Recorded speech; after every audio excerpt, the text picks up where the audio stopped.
Before we jump into all of our segments, let's hit the breaking news, shall we, and see what is going on. The Twitter Files supplemental. We've got the second batch being dropped by Matt Taibbi, December 6th, 2:38 p.m., and boom, everybody is bracing for impact. What is next? Now, it's a supplemental, and in the law, supplementals are, they're kind of interesting. We need them. They're very important, but it's not the main report. It's not the main police report, or it's not even a part 2. It's just a supplemental. And we went through the entire original file when Matt Taibbi dropped them off previously. And let's see where he goes today. Matt says, on Friday, the first installment of the Twitter files were published here. We expected to publish more over the weekend. Many wondered why there was a delay. That's true. We did. But Matt says, we can now tell you part of the reason why.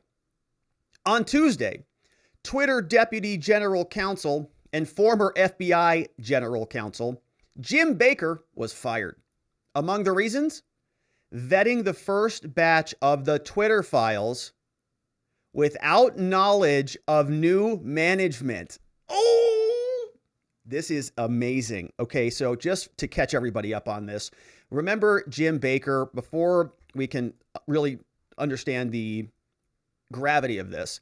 Jim Baker is this guy here. He was involved in the Michael Sussman trial that we covered in depth. We read through all the transcripts here on this channel.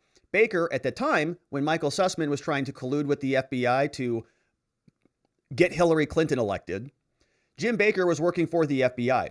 And Michael Sussman brought to this guy, who you see on your screen, the Trump PP tape, the Steele dossier, this fake hoax that was crafted by the Democrats in order to deviate Trump from success. They brought that through Michael Sussman, who was working at Perkins Coie, which is where Mark Elias worked before he left and started Democracy Docket.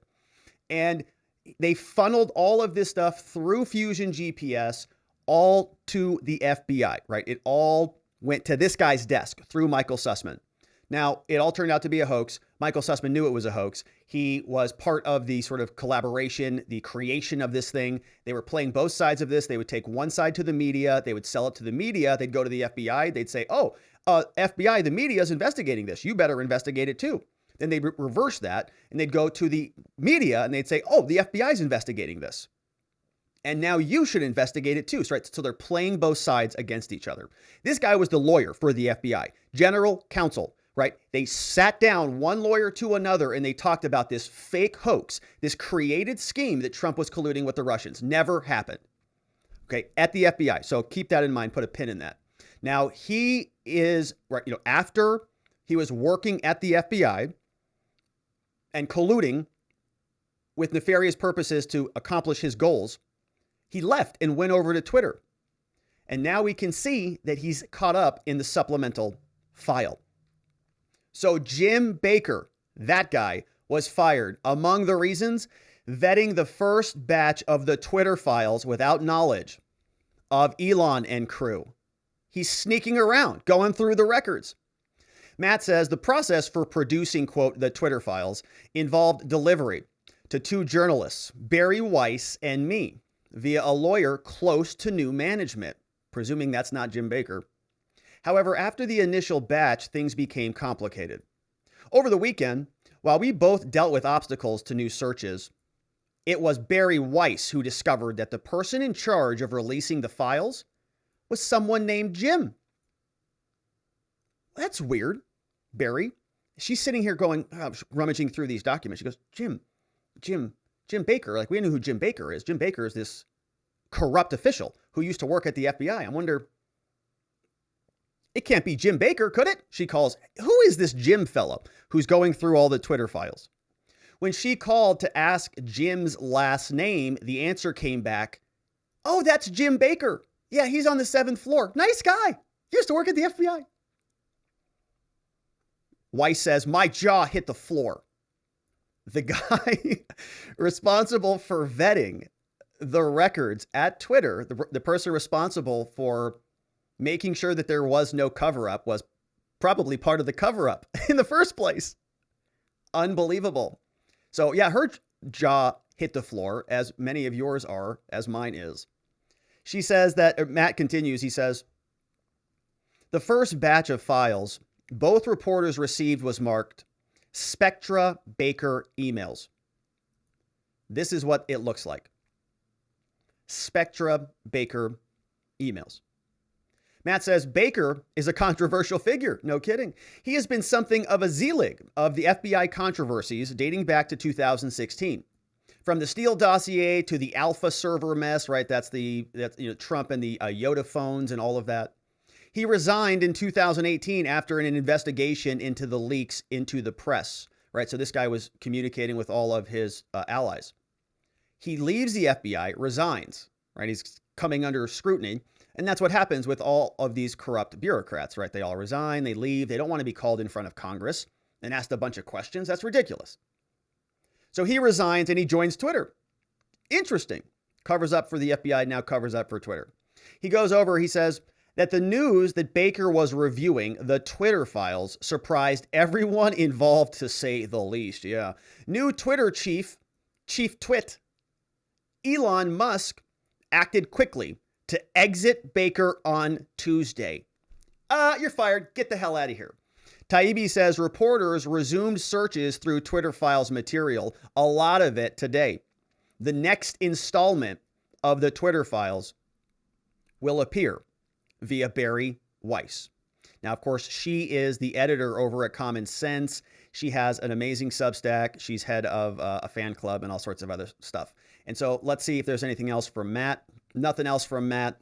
But you can see why there was a delay, because the person responsible for apparently vetting the files was very likely a part of the original cover-up and the corruption at the beginning. James Baker, that's your FBI right there, folks. That's the caliber of people that you're dealing with there. You've got Carrie Lake says, I wonder if Secretary Hobbs was talking to Baker. Look at this, just a little while ago. We've got Warnock. All right, so we've got some other election stuff. We've got investigations being launched. And all right, so that's more reaction there to the Taibbi supplemental report.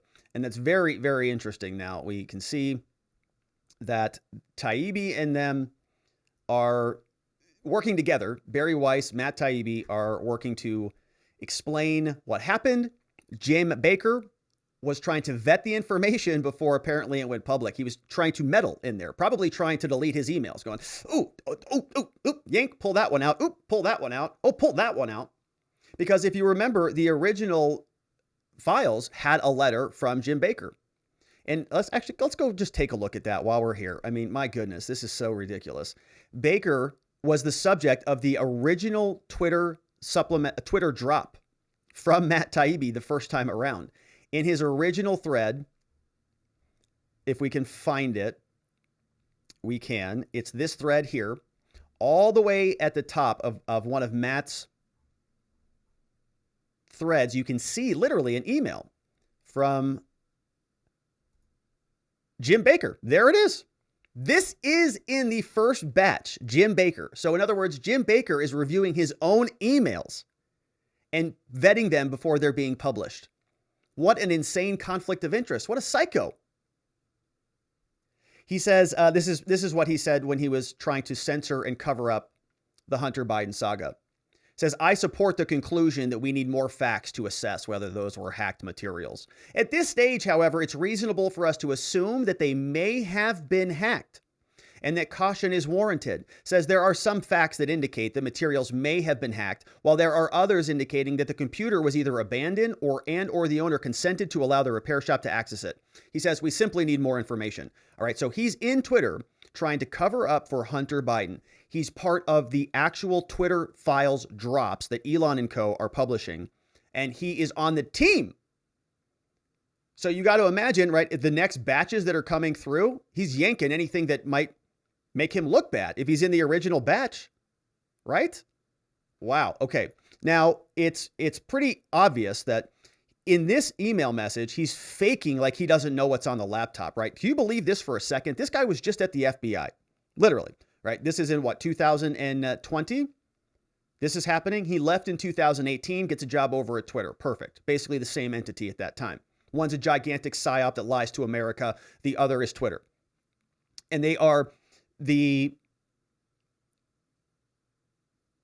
the fake conversation is about how can we find a justification to censor this laptop. Jim Baker, who's at the FBI, who knows very well, because the FBI probably had the laptop at sometime in late 2019. Many people say as early as October 2019. Okay, so Jim Baker maybe wasn't there at that time. Well, we'll put the timeline together, but you can see right here, they're sort of faking. He doesn't know whether it's real or not. It could be hacked. We don't know much about this. I saw a great tweet from this individual who said the following, and I thought it was great. His name is Jeff Carlson. He says, okay, perfect. He puts the timeline together. He's on Twitter. Make sure you go follow at Jeff Carlson. He says, Baker joined Twitter in June 2019, right? So he leaves 2018, FBI. The FBI had physical possession of Hunter's laptop since at least December 2019. So almost 11 months earlier, and they had seen it in July of 2019. So the FBI knew that the laptop was real. They knew it. There's no doubt about that. Now, Jim Baker is ex-FBI. And so the question is, in the time from 2018 to 2019 or whatever, when the FBI should have known that it was real, did Jim Baker know? And this gentleman, Jeff, says, with all of his FBI contacts, Baker had to know that as well. And I believe that totally, right? Because remember all the conversation, the back and forth between Michael Sussman and Jim Baker. These people were communicating in text messages. They were just showing up, going out to lunches, playing golf or whatever together. And they were doing business off the books. So are you telling me that Twitter hires Jim Baker and they say, hey, Jim, can you come over here, but don't bring any of your FBI contacts with you? We're just going to forget about that. We're going to bring you on as general counsel to Twitter now with all of your experience at the FBI because we think that you're probably very good at online computer programming stuff. Counsel, right? No, bring all of your contacts with you so that we can see everybody that you've been doing business with and get insider information about what the FBI knows. So this is saying that he lied to protect Biden. I think that's probably very true. Jim Jordan also posed the question, said FBI agent Timothy Tebow tried to shut down an avenue of the Hunter Biden investigation, which we've already talked about. Twitter then hires former FBI General Counsel Jim Baker, who helps give the company an excuse to suppress the story. Coordination? Yeah, you think? Yeah, obviously, right? It's just that they leave one sector and go into another sector. Baker is doing the protection racket inside the FBI. He can't do that anymore because he got busted. So he does the same protection racket over at Twitter, being paid by the same entities, which essentially is whatever the conglomerated Democratic National Party is. So that is another one from Jeff. Now, he ultimately was fired. Elon confirmed this, and shout out to Jonathan Turley, who does a lot of great legal analysis as well. He brought some of this to light, or at least Taibbi is, or Elon's responding to this article that was shared by Taibbi. Taibbi says, 6 degrees from James Baker, right? He's infested in everything. A familiar figure reemerges with the release of the Twitter files. Turley posted this previously in the New York Post. He says, as thousands of Twitter documents are released, much has been confirmed about the DNC's efforts to silence critics. Jim Baker, he's becoming the Kevin Bacon of Russian collusion scandals. He's been all over the place, right? He's been involved in all of the Trump collusion allegations. He testified at the Sussman trial, which is a trial that we covered in depth. He was forced out due to his role. He found himself under criminal investigation. He was a defender of the Russian investigations. The guy's just, he's an ex-FBI bureaucrat. So you can understand what type of individual we're dealing with. Elon says, in light of the concerns about Baker's possible role in the suppression of information important to public dialogue, he was exited from Twitter today. That's how Elon says fired. He was exited. It's a lot more neutral. A lot more passive. No. We didn't throw him out the window. No, he was exited through that pane of glass on the 7th floor. All right, so that is the update from Taibbi. Those are the supplementals. Now, let's see what Bari Weiss has to say for us here, because she's going to be dropping the next dump. She says, it's been quite a weekend. And that's it. So we've got nothing else for her. So she's going to drop those at some point. And that will be a lot of fun to dig into. So, of course, go make sure you're following Taibbi and Weiss and, of course, Elon if you're not already doing that. And yours truly if you're on Twitter, because we're sticking around a bit more on Twitter for our Twitter after parties when we do those. All right. And so you can see that's Jim Baker, who is now fired. He's no longer at the FBI or Twitter, which is all very good news. But the White House is responding to some of this. Now, Biden has been, kind of out of town, and he's been MIA. Karine Jean-Pierre hasn't been able to comment too much on the Twitter file drop. It was, it was a weekend. And Elon dropped those Twitter files on a Friday, which sort of made it hard for the media to respond to a lot of this stuff. And so now we're back in business. Now we get to hear from the White House. Hey, Karine, we've got a lot of questions for you. You know you've been gone a little bit. Did you see those Twitter files that Elon dropped? Is the White House prepared to comment? Go ahead. Real fast. Karine, just real quick on Twitter, because you guys said you're keeping a close eye on Elon Musk's ownership, and it's the first time we've talked to you since you released the files a few days ago. Is it the White House view that decisions at Twitter were made appropriately in terms of decisions to censor this reporting ahead of the election? You mischaracterized actually what I actually said. You took it out of context when you asked her a question. Okay, so what I want to do is, because of this response, let's listen to the question again. Okay, what did she say? If you can't hear the question that closely, I'll try to recreate it. Go ahead. Real fast. Karine, just real quick on Twitter, because you guys said you're keeping a close eye on Elon Musk's ownership, and it's the first time we've talked to you since you released the files a few days ago. Is it the White House view that decisions at Twitter were made appropriately in terms of decisions to censor this reporting ahead of the election? You mischaracterized actually what I actually said. You took it out of context when you asked her a question.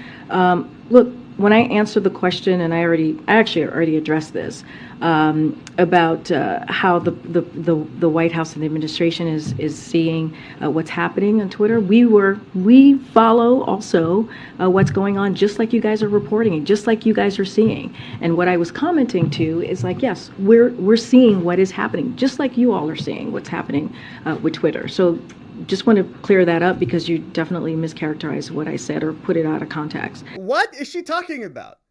The journalist asked her a question. She said,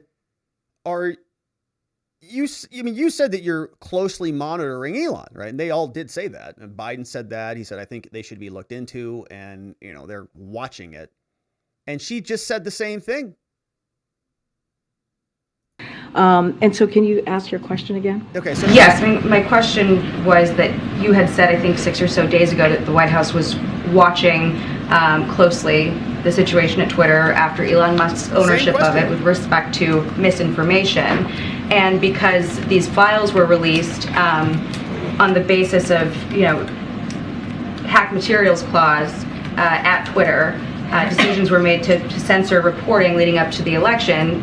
My question was, is it the White House view that these decisions were made appropriately in light of what has come out? Which decisions? By whom? By Twitter. By Twitter on, okay. Can you answer anything? We see this as an interesting or a coincidence, if I may, that he would so haphazardly, Twitter would so haphazardly push this distraction. That is a full of old news, if you think about it. And at the same time, Twitter is facing very real and very serious questions about the rising volume of anger, hate, and anti-Semitism on their platform, and how they're letting it happen. That might be one of the worst answers of all time from Karine that we've listened to on the show. I'm actually pretty surprised at how bad that answer was. So she doesn't answer it actually at all. She's offended by the question. She asks them to ask the same question again so that she can answer it. And then she doesn't answer it. She blames Elon for advancing a bunch of hate on the platform. And Karine is just kind of aghast that this is all old news. And it's a coincidence, by the way, that Elon would recklessly release this information coincidentally. To what? Coincidentally to what? I see this as an interesting or a coincidence, if I may, that he would so haphazardly, What's a coincidence? Twitter would so haphazardly push this distraction. You see how she changed that name? She went from he to Twitter. So she used Elon's name, kind of a thing. Elon did it. He haphazardly, he coincidentally, and then they, meaning Twitter, are the people who ultimately released it. He would so haphazardly, Twitter would so haphazardly push this distraction. That is a full of old news, if you think about it. And at the same time, Twitter is facing very real and very serious questions. It's not old news. Yeah, the fact that Hunter Biden's a crackhead and the fact that President Biden knew that and lied to all of us, that's all old news. Yeah, we did know that. It's disgusting that he lied to us all about it, but that's what he did. And the big story, of course, is that, the DNC was asking Twitter to censor private citizens. That's all new. I didn't know that that was actually happening at Twitter, that they would send a list in from the Biden campaign, from your boss, Karine, that they would send a letter over to Twitter and say, hey, fellow liberals, can you help us out here? Here's a list of the people who we think should be removed. And Twitter just responded like a bunch of seals and said, yep, no problem, done. And that was unknown before. We knew that they were doing this, but we didn't see the inner workings of this because they kept it all under lock and key. Elon had to buy the company for $44 billion for us to see inside. But that's what's new. And she doesn't want to comment about any of that. So she transitions. She blames Elon for the increase in hate. And of course, I don't know how they quantify hate. It's a very amorphous word. They make it whatever is convenient for them in any given day. But if hate is criticism towards Democrats, towards people in her position, towards the gigantic Biden bureaucracy, well, yeah, people are pretty upset about it. I would imagine that the volume is in fact higher on Twitter because of what your campaign did and what we now know your administration has continued to do through continued liaisons with all of these big tech platforms to silence and suppress free and legitimate speech in this country. It's reprehensible. And that's probably why she's all bumbling all over herself, even more than usual. She can't assemble a sentence. I'm even having a difficult time now. She's rubbing off on me because the whole thing is ridiculous. She knows, everybody knows this. They got caught and she hates it. Time Twitter is facing very real and very serious questions about the rising volume of anger, hate, and anti-Semitism on their platform. Anti-Semitism. And how they're letting it happen. All right. They're letting it happen on Twitter. It's all Elon's fault. They are letting it happen. They are continuing to release the files. That is certainly true. And so we'll talk more about Hunter because he showed up with a very interesting character over there in Washington, D.C. You see these two people? It's Hunter Biden literally patting this guy on the back. So we'll talk more about that right after we hear from our friends at forpatriots.com, the best food supply company on the whole planet. Because, as you know, a food shortage could be coming, even here in the United States. Experts have written about this as recently as July. We've got drought, we've got inflation, we've got new policies. They are really pushing America's food supply near its breaking point. That's why survival food is more important now than ever. And you can create your own stockpile of the best-selling 4 Patriot survival food kits ever.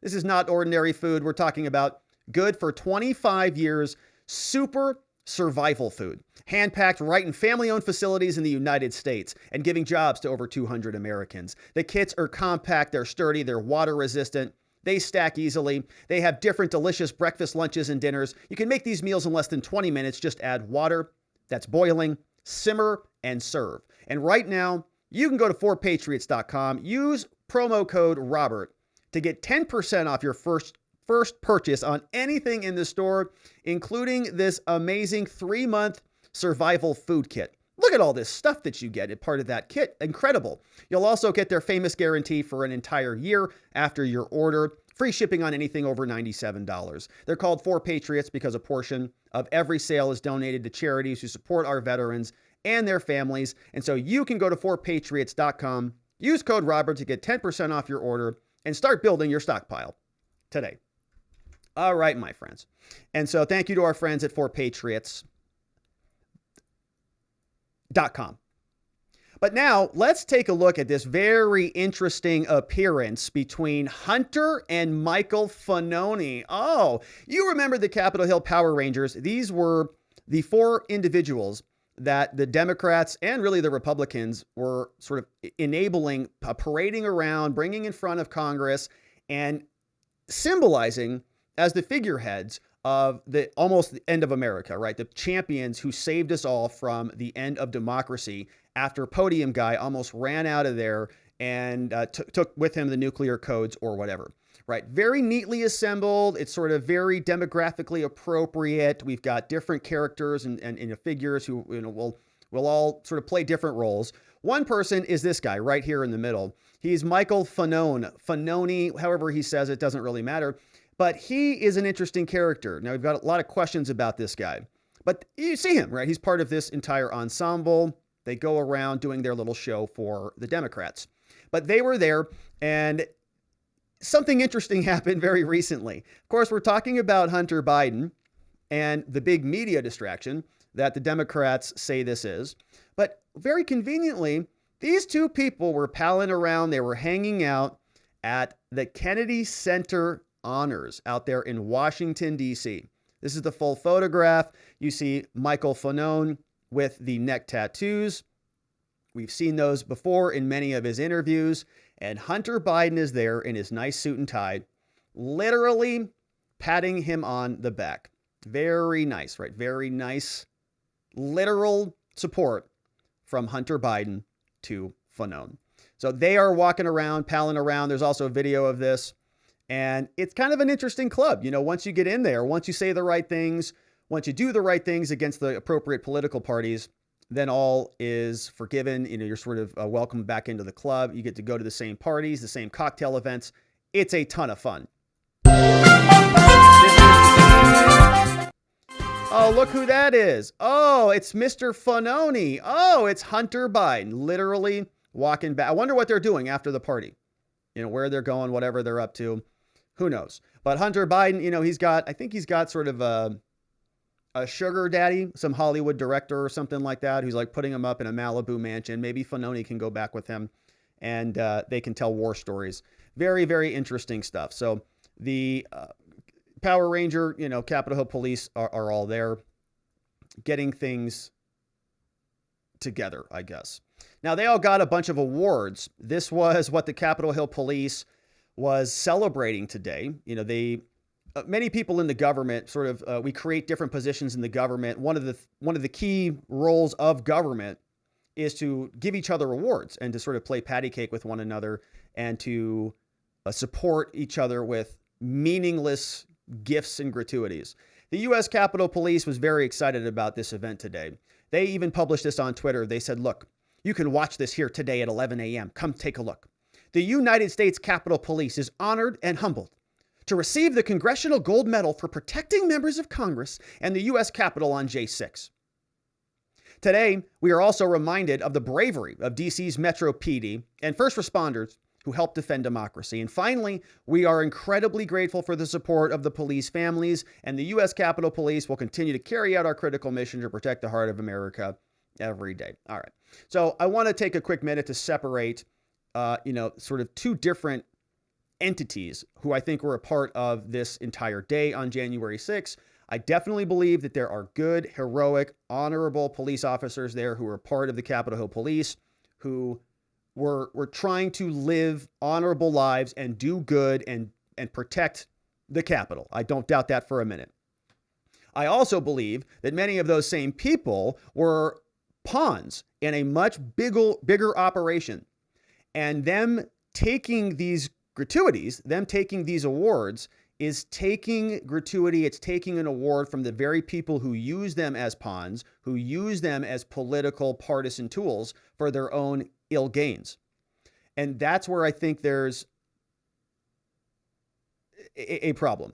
Now, if they don't see that and they're, satisfied with their awards and their honors, fine. But I think the rest of us can see that this is a big masturbatory, self-congratulatory charade.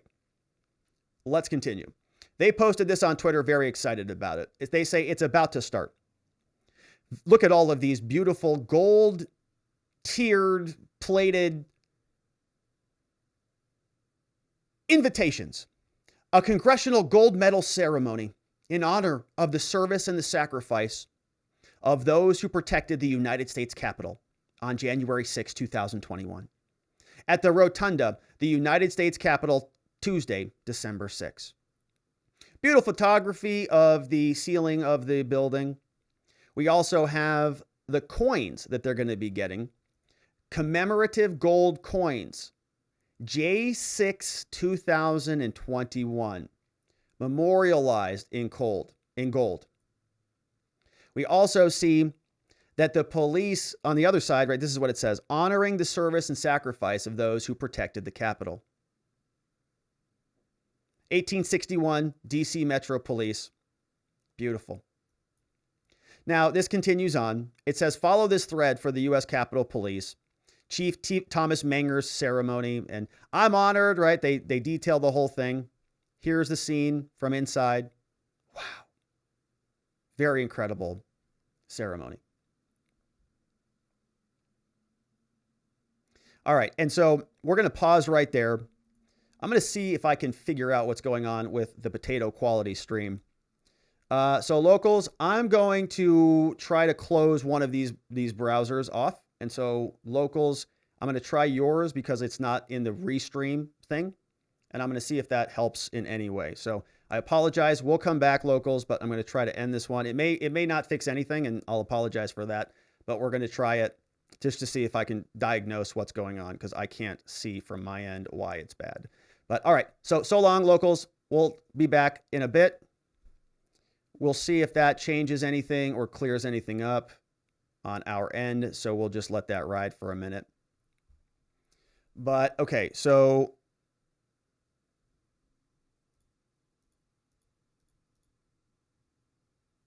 yeah, so I'm trying to also diagnose, CPU looks good. We've got memory looks good. Ethernet's good. Very interesting. All right, so we'll see if this solves anything. All right, so let's get right to it.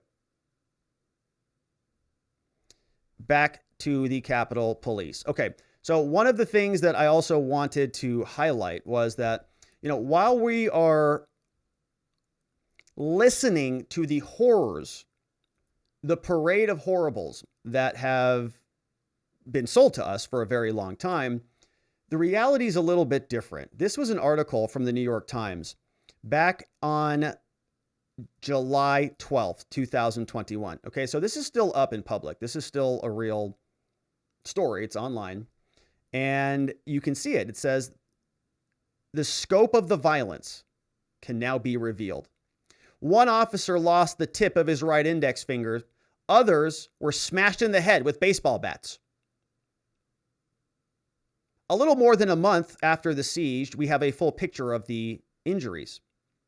They call it one of the worst day of injuries for law enforcement in the U.S., right? Very, very dramatic. About 140 officers, 73 of them from the Capitol Police, and 65 from the Metro Police in Washington were all injured. 140 of them. Now, what were the major injuries? You can see they weren't anything that catastrophic. They ranged from bruises and lacerations to more serious damage like concussions, rib fractures, burns, and even a mild heart attack, right? So we had some lacerations, concussions, rib fractures, and a mild heart attack. All right, so not crimes. I see very minor broken bones, fractures, right? Nobody was head split open or injured for, on life support or anything like that we can see here. One Capitol Police officer, Brian Sicknick, was killed. That's a lie. Okay, so that's a big lie. We know that wasn't true. He was not killed. He died. Investigators are increasingly focused on whether chemical irritants were a factor in his death. Capitol Police said in a statement that he died from injuries sustained while physically engaging with protesters, right? All lies, all still on the New York Times, still there, right? All part of the official record. And it's basically a giant lie. So, of all the injuries that they are highlighting for us, you see several of them are total lies. The number of those injured does not account for the dozens, if not hundreds of officers, they say, who are going to suffer post-traumatic stress disorder. Yeah. For doing their job, being used as pawns by the Democrats. At least 38 Capitol Police officers have tested positive for COVID. COVID also is a injury. So, right, those are the injuries. Those are the dangers that these people suffered. Nobody was killed. No cops were killed, right? That's not true. And they still are selling it like it is in fact true. So anyways, the point is the injuries were very minor. This whole ordeal was like a Super Bowl event, okay? Probably less serious than a wild Super Bowl. There are 900 criminal charges that you'll get over in any city over a very wild weekend, right? You have a NASCAR event come into your town, you're probably going to have 900 additional criminal charges in your city. Super Bowl comes into town, definitely 900 additional criminal charges, which is basically all that they've gotten out of the Capitol Hill riots. So it's all kind of a big gimmick and scam. But here's Nancy Pelosi indulging in the facade. Here's Nancy, who says, in a moment of solitude, thank you, Capitol Hill Police. On behalf of the United States Congress and the American people, it is my honor to present the Congressional Gold Medal to the United States Capitol Police, the Metropolitan Police, and every hero of January 6th from every agent that responded that day. May this medal, the highest honor that Congress can bestow, serve as a token of our nation's deepest gratitude and respect. Not as full, but as a token. And in accepting this medal, you bring luster to this award, just as you bring luster to the Congress and the Constitution of the United States. All right, so that's Nancy Pelosi, who's very excited about celebrating these heroes that she failed to protect. You remember, she's in charge of security of the House of Representatives, ultimately. She's the Speaker of the House. She has the House Sergeant at Arms, who's also supposed to be responsible for protecting the security of the House, and they have not done that. So she is part of the root problem on this, and she's going to now extract the benefits, the accolades, the spotlight of awarding these people a medal that they shouldn't have gotten, because this whole thing should have never happened. Okay, it should have never gotten that far, because they should have properly secured the facility. But they didn't. They wanted this whole thing to happen, so they allowed it to. Now, for some reason, the Republicans are so stupid that they continually think that they're going to, if they play nice with the Democrats, that they're going to get the same benefits. But they are, they're playing the same game, and they keep losing time and time again. You'll notice Mitch McConnell here, very excited to shake some hands of some fine officers. Republicans have supported police for a long time, right? It's always about funding the police, support our officers. We're the party of law and order. The Democrats want to defund the police. They're the people who say that all cops are bad and so on and so forth. So you'd expect the Capitol Hill police officers, the people who are there part of the law enforcement team, to shake the Republicans' hands. No, I mean, at least they don't want to defund them. No, that's not how that worked. Mitch McConnell gets snubbed. So does Kevin McCarthy, because these people are not individuals interested in anything but partisan political hackery. There it is. Chuck Schumer, here you go. Okay, hands over the award. Chuck knows he's getting a handshake. He's like, oh, this whole deal's been set up already.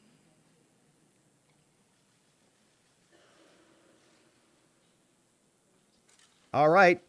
Now here, go ahead and shake McConnell's hand. Nope. Don't even think about it. How about you, madam? She looks nice. Nope. Not going to shake his hand either. How about you, sir? Nope. Walk right on by. Walk by McCarthy too. He doesn't even put his hand out. But McConnell is just sitting there. And look at his little face. I guess that's just how it is. That's all we can do. Not much else to say about it. So,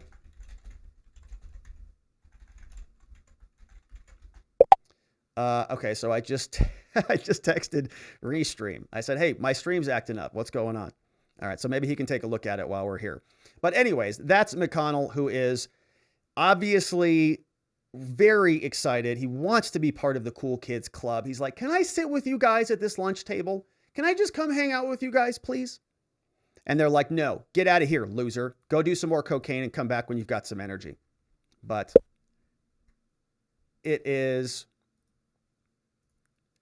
something that the Republicans are going to have to figure out. Now, Kevin McCarthy does the same shtick. He's very excited about being accepted into the in club. In order to be accepted in Washington, D.C., you've got to condemn J6, no matter what the reality says. Doesn't matter if it's true or not. Doesn't matter if they should have secured the building. Doesn't matter if the FBI was complicit or our intelligence agencies are totally incompetent. None of it matters. It's all part of the glory facade, the giant charade. Here's McCarthy playing along.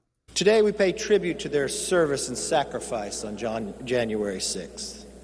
These brave men and women in uniform stood strong in the line of duty for our country, and we're forever grateful for that. This Congressional Gold Medal commemorates their courage, professionalism, and patriotism. There's no more fitting place to show our gratitude than the rotunda of the Capitol, a room that is a symbol of a sacred building, a symbol of a great nation, a symbol of freedom and self-government here and around the world. The Capitol Police and D.C. Police are valued members of this community, but they're also members of another community, the community of law enforcement, the brotherhood of law enforcement. By awarding them the Congressional Gold Medal, we're not only honoring them for protecting our nation and community on January 6th, but we're honoring them for the essential brotherhood as well. All right. So that's McCarthy. And he is, of course, playing the game as he does. He's got to go out there and give a little spiel. We'll see where that goes. Now, we've also got the January 6th Select Committee to get back into the coverage of the story.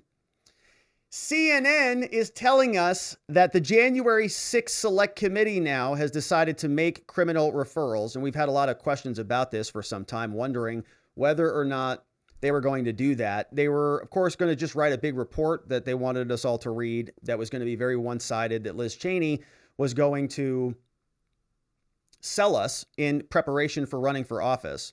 The House Select Committee investigating the attack has decided to make the criminal referrals over to the DOJ. Bennie Thompson said this. A Mississippi Democrat said that they have not narrowed down the universe of individuals who may be referred, but asked whether Thompson believed that any witnesses perjured themselves. He says, yep, that's part of the discussion. When the panel makes referrals, Thompson said it's going to be a separate document from the final report. Select Committee confirmed to CNN that criminal referrals will be considered part of the final part of the panel's work. Yeah, saying the committee has determined that referrals outside entities should be considered as final part of its work. A Democrat, Jamie Raskin, Adam Schiff, and Zoe Lofgren, Liz Cheney and Vice Chair, all trained lawyers, all are on the subcommittee. They all want more prosecutions, not less. Here, the idea of a criminal referral of Trump, even if entirely symbolic in nature, has hung like a shadow over the panel, and they've got to do that in order to complete their work. Which they will, right? The committee, if they don't have a criminal referral for Trump, what was the point of the committee? Do you think that they can ever live with themselves if they don't do that? No, of course not. So they've got to make sure that they can get that criminal referral in. So we've got a lot of activity. The J6, Capitol Police were there getting their gold medals, very excited about being honored, even though that they were used as pawns. We have the Capitol Police. Karine says that there's nothing even to consider about Hunter Biden, much ado about nothing. We're all wondering what Joe Biden has to say about this stuff. But of course, he doesn't say much of anything. Biden was visiting the border in Arizona. Shout out to Arizona. And he didn't even go and visit the border, which is insane because it's the biggest issue in Arizona and arguably one of the biggest issues in the country. And Biden didn't even bother. Why not? Why go to a border state and not visit the border? Because there's a more important thing going on. They're going to invest billions of dollars in a new enterprise. Mr. President, the power outages in North Carolina I don't know. Do you have any idea who's behind it? No, we don't yet. I'm running that down. I got a brief this morning. Mr. President, have to reject from marriage act. They say armed and illegal prison. That's sufficient. What's your response to that? I disagree. Can't go to the border. Things are very busy. He's got a lot of other very important stuff to attend to, and it's just, it's really not in his wheelhouse to get the time set aside to go and visit the border. So that's our president. Now, what he's doing in Arizona, doing more important things, I have no idea. Yuma, the sheriff in Yuma, is saying this is kind of a big miss. Yuma is a town in Arizona right near the border, right on the border of Arizona and California as well. And this is the Yuma sheriff saying, we have a major catastrophe happening right there. It's kind of a shame.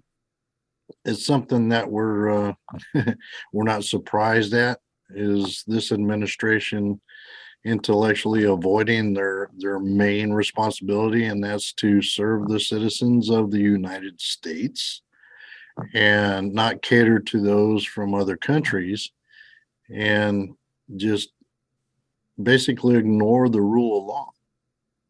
If they were to see what was going on, then he would have to take action.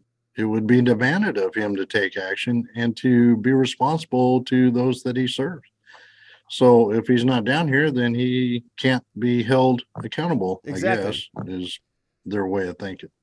It's unfortunate. We're still averaging about 900 to 950 a day. It's a shame. I mean, how else do you put it? We're a lot of people are getting numb to the fact that this administration is not going to step up and do their job. Yeah, it's a very big shame. They just don't care. The border is wide open, and Joe Biden is much more interested in, I don't know, climate change or something.